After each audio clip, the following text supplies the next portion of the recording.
Salut, on va voir l'interview d'Aurélien Hamaker, le fondateur de System.io. Et c'est une interview en anglais.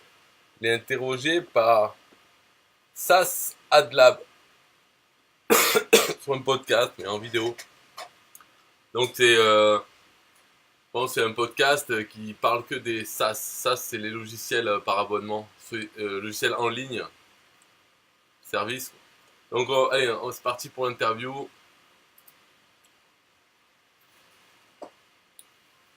Au début, ça va être présentation. Voilà, bienvenue. On vous présente Louis, s'appelle. Ouais. Alors, Aurélien, il le prononce Orlin. Donc lui, il a une agence de marketing spécialisée dans les SaaS et pour les aider à se développer. Voilà. Et il interview Orlin.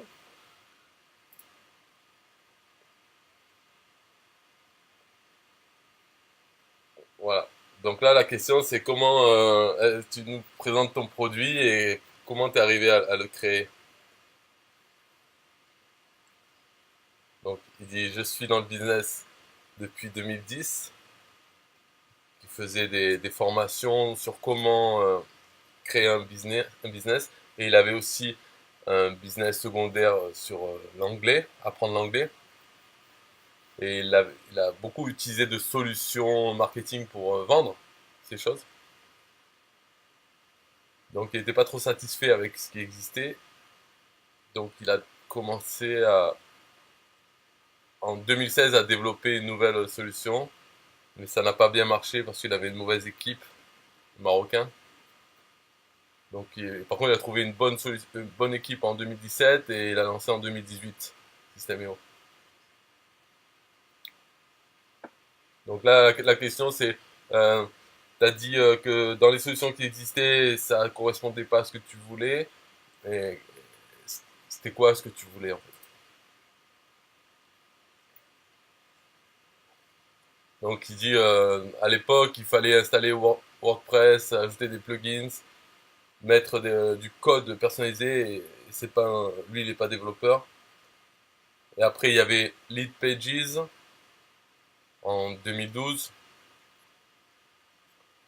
Voilà, Lead Pages. Donc il demande s'il connaît, mais ouais, donc il les connaît puisque c'est connu.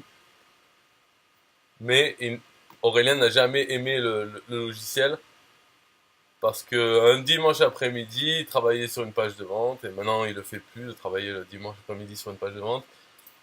Et il voulait ajouter 6 points clés dans sa page de vente. Et après 2 heures, il s'est rendu compte qu'on pouvait ajouter que 3 points. Donc, donc il pouvait pas avoir plus. Donc il a passé 2 heures pour s'apercevoir de ça. Bon, ok.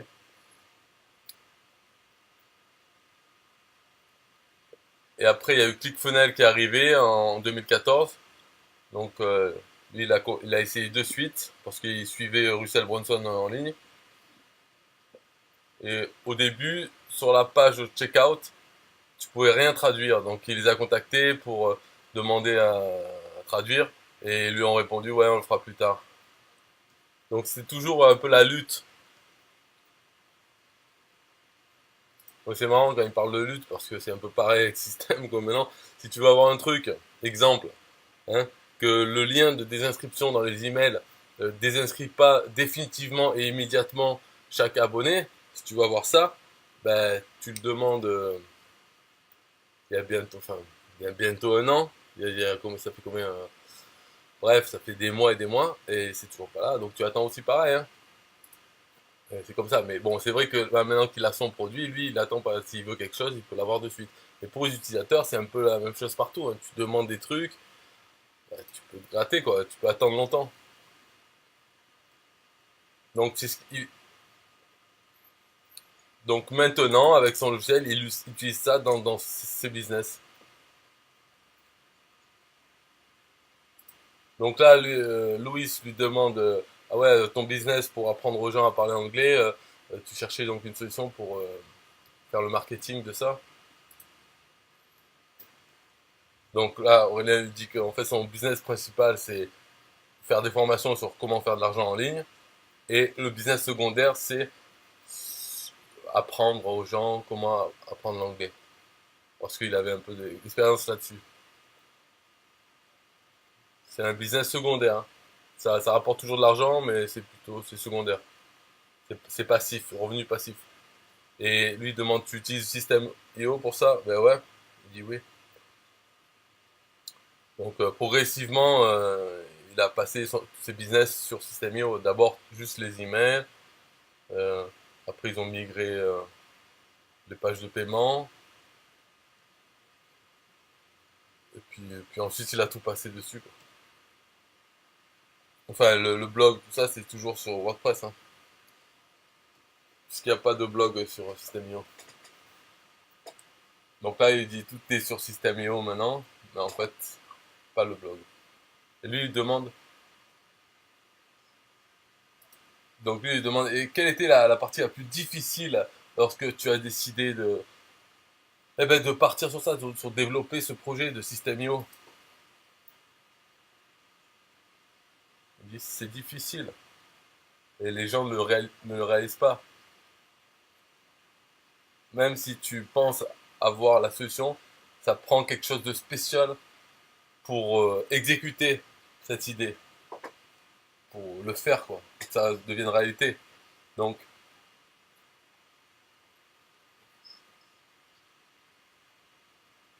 donc il demande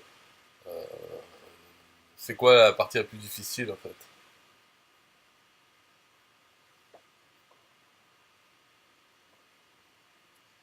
Et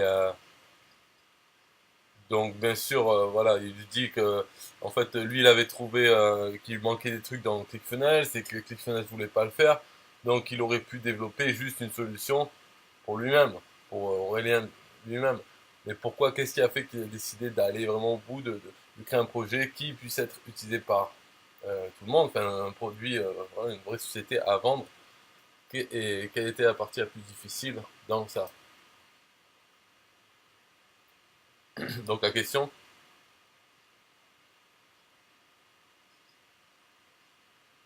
non, en fait, la question a changé, c'est même plus la chose la plus difficile. Là, il lui demande donc quelle est la chose qui lui a fait décider de, de créer un produit qui sera proposé à tout le monde. Voilà. Donc Aurélien lui dit il savait qu'il y avait un marché pour ça, parce que lui-même a dépensé des sous pour tous ses services.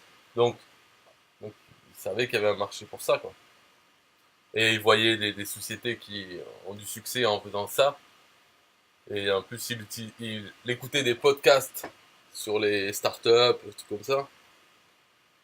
Depuis 2012, il écoute ça l'a inspiré. Et aussi le business model des SaaS, des revenus récurrents par abonnement. Donc même dans son business de formation, maintenant il vend par abonnement avec le pass business. Donc d'un point de vue business, il savait qu'il y avait un besoin, qu'il y avait un marché, et tout ce qui manquait c'est le faire. Comment le faire? Donc là il lui dit ouais lui-même n'est pas développeur, donc il a fallu trouver des développeurs. Donc Donc là, voilà, il explique l'histoire. Au tout début, quand il avait envie de faire ça, il avait un client à lui, un client de formation business, qui lui a dit, ouais, j'ai une société au Maroc et je peux te faire ça, ça va prendre 3 mois, 10 000 euros. Donc, lui, il a payé 10 000 euros et vas-y, commence. Et après 3 mois, il n'y avait pas grand-chose de fait. Et le mec lui a dit, bon, maintenant, il faut que je continue à payer il faut continuer de travailler, donc il faut payer leur équipe. Donc maintenant, tu vas payer tous les mois. Alors Aurélien lui dit ok, c'est un gros projet, ok. Et après un an, il y avait toujours rien. Et le mec, enfin les gens, c'était des clowns, les Marocains. À un moment donné, il envoyait un email et il n'avait pas de réponse.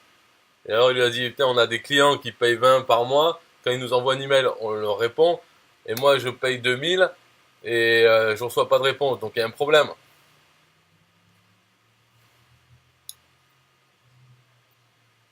Donc c'était vraiment nul. Et au bout de quelques mois, lui, il est allé au Maroc pour les visiter. Et donc là, il lui parle, tu connais Scrum, la méthode de développement agile. Et donc il était dans une salle de conférence avec ces mecs. Et il leur a dit, vous connaissez Scrum? Et il dit, non, on regarde sur Internet, c'est quoi Scrum? Voilà, pour leur dire qu'il connaissait pas comment développer quelque chose, quoi. Gestion de projet. Donc en 2017, il a été chanceux parce qu'il a trouvé un freelance. Donc c'est le développeur russe là. Et il a trouvé que ce mec était vraiment compétent. Et après, ils ont employé un autre développeur. Et après, il est allé à fond dedans à partir de 2017. Parce que c'est un gros investissement, mais après un an de développement avec ses pros, il l'utilisait lui-même et ça travaille bien. Et après plus d'un an, il a fait un lancement. Donc en 2018, quoi. Donc 6 mois plus tard, le lancement, ils sont à 1000, à peu près 1000 clients.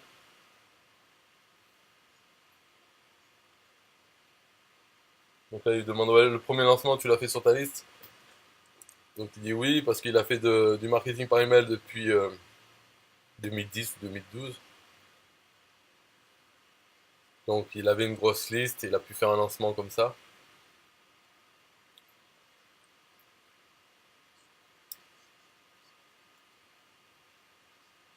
Donc lui, il lui demande la question, tu as, tu t'es positionné comme le visage de la société et non pas le produit. Donc lui, Aurélien, il dit, ouais, il y a un problème, hein, une faiblesse à ce système, le fait d'être le visage de la compagnie. Et lui, il demande, pourquoi tu penses que il y a une faiblesse? Aurélien, il dit, parce que tout dépend de moi. Alors, ça c'est vrai qu'il faudrait que la société elle-même, enfin, ça c'est clair, parce qu'il voudrait aussi avoir une société qui puisse revendre, qui a de la valeur en elle-même, pas parce que c'est lui qui l'a créée.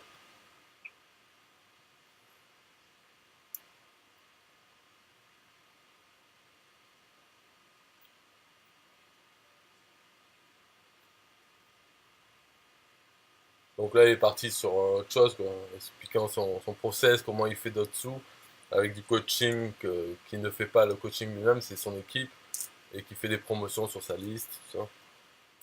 Donc il dit ça dépend pas juste de lui. Mais bon, c'est pas la question. Et lui, il demande. Donc lui, il demande,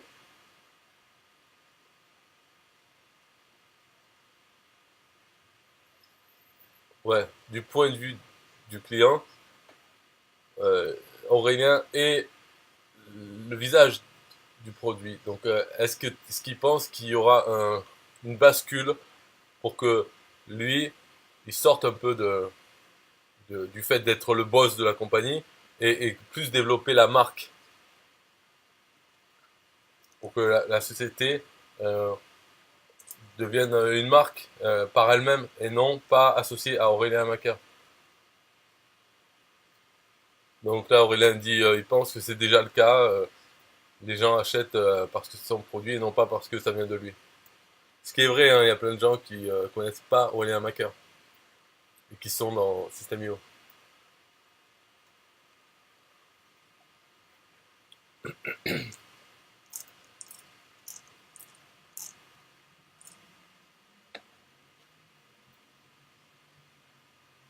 Donc il dit il est toujours le visage de la société, mais il souhaiterait trouver une façon, mais ça va.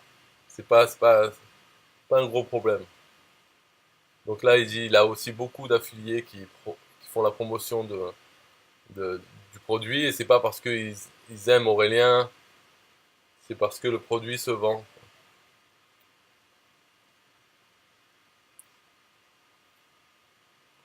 Et les affiliés qui convertissent, c'est pas parce qu'ils aiment le produit spécialement, c'est parce que le produit convertit. Bon, après, lui et Louis, il va mettre sa petite couche de moraline. Donc, il pense pas que lui, personnellement, il pourrait promouvoir quelque chose qu'il n'aime pas. Donc, blablabla, tout ça sur le fait que les affiliés devraient aimer le produit et l'utiliser, le produit dont ils font la promotion. Bon, c'est son avis, hein. Mais après, en fait, c'est comme si tu disais un vendeur Carrefour, et il faudrait qu'il utilise les produits Carrefour, sinon, non, c'est pas. C'est juste son avis, bon, bah, tant mieux pour lui. De toute façon, c'est facile d'être comme ça quand tu fais pas que de l'affiliation. Voilà. Enfin bon, là, je traduis plus. On va attendre qu'ils finissent. On parle de spam et tout.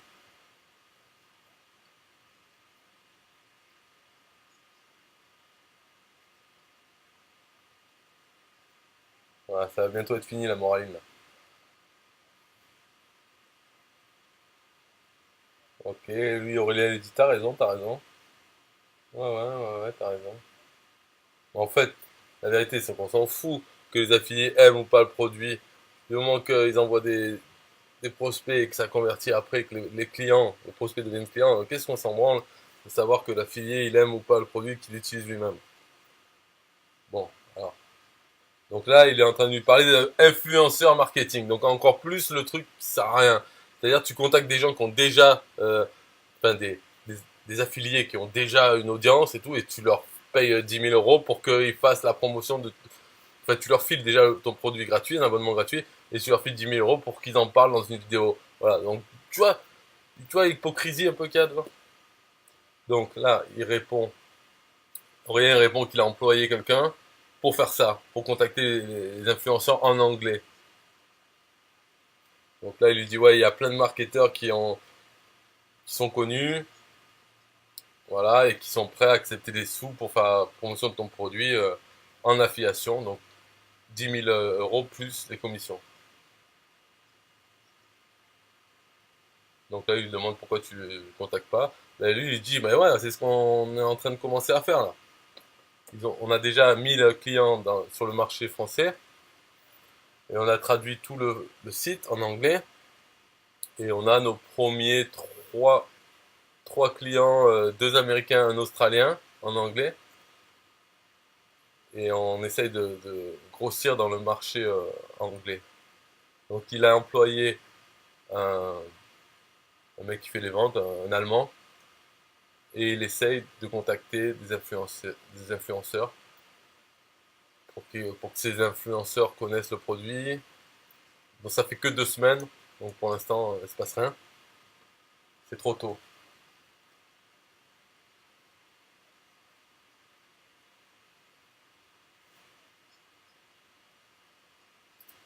Donc là la question c'est, à part l'affiliation et à part ton propre marketing par email, quels sont les autres canaux de publicité que tu utilises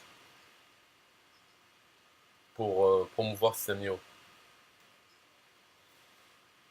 Donc il dit il a un groupe Facebook.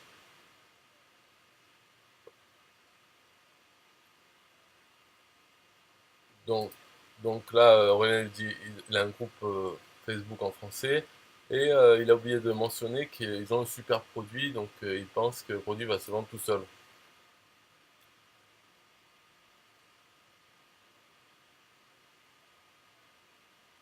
Donc on a du feedback tout le temps des gens qui utilisaient ClickFunnels ou autre chose avant et qui arrivent sur le système et qui font des bons feedbacks. Voilà. Donc, les gens veulent le recommander parce que c'est un super produit à un prix très petit. On a un groupe Facebook qui est public en français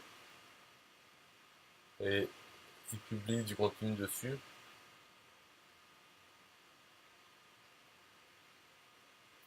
Donc ils pensent que c'est bien parce que les groupes Facebook c'est bien.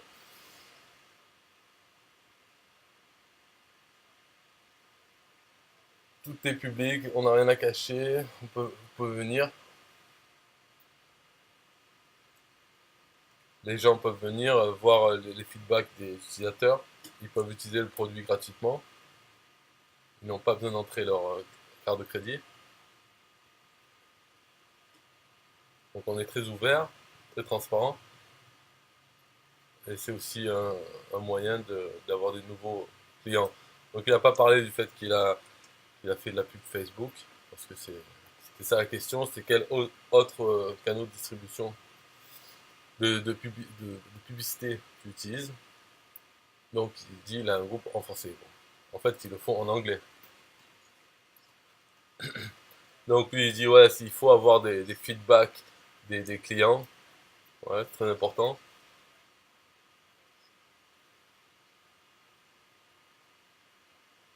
Donc avoir une bonne communauté est très bon parce que comme il a parlé du mec là, qui payait 2000 € par mois là, pour développer le client qui avait la société au Maroc là, et qu'il ne recevait pas de réponse. Donc c'est bon d'avoir une communauté pour répondre.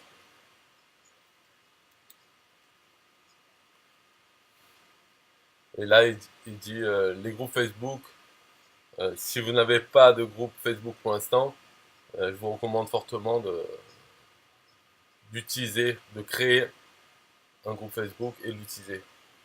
Parce que ça marche très bien. Voilà, démarrer une communauté. Très important.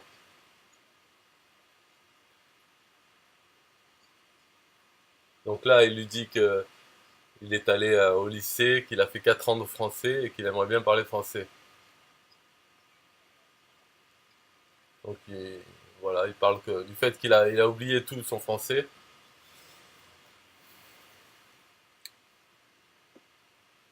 Donc là, Aurélien va donner des informations sur comment apprendre une langue. Donc son histoire à Aurélien, c'est qu'il savait pas parler anglais en sortant de l'école. Et qu'après, il s'est mis à l'anglais tout seul.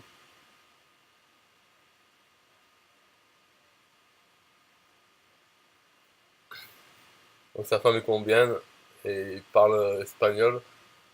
Donc son anglais est pas au top. Ça prend du temps, mais ce qu'il faut, c'est pratiquer chaque jour un petit peu, même 5 minutes, et surtout sur des trucs qu'on aime. Par exemple, des chansons qu'on aime, ou des articles sur le foot si on aime bien le foot, ou autre, qu'il faut pas se forcer à faire 1 heure par jour, euh, étudiant juste, y aller tranquille, mais sur le long terme.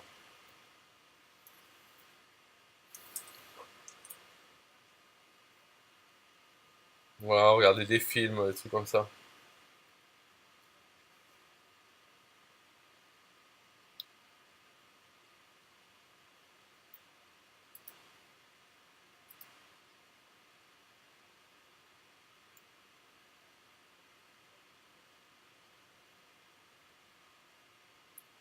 Donc,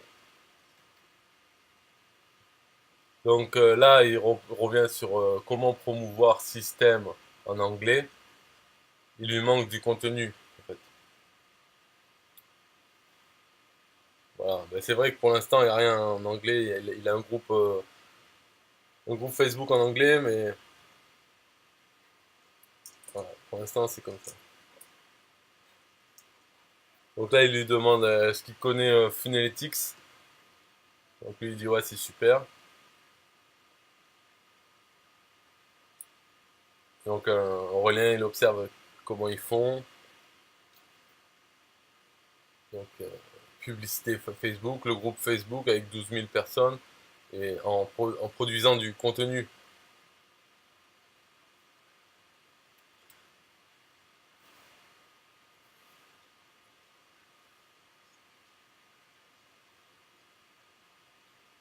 Donc Louis, il a vu Funalytics exploser, grossir.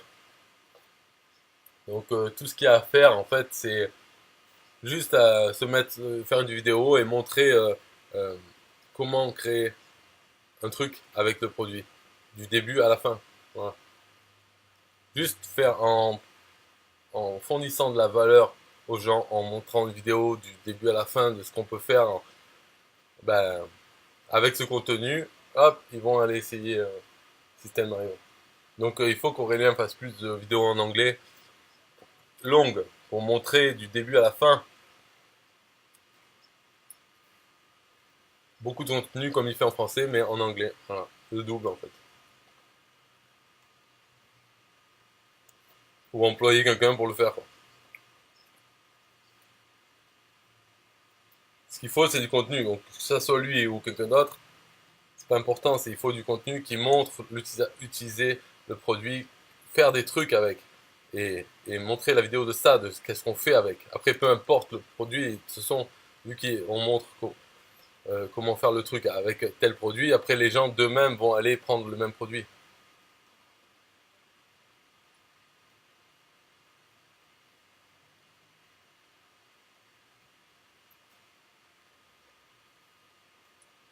Donc là, il parle de sa roadmap, de ce qu'il a prévu de faire.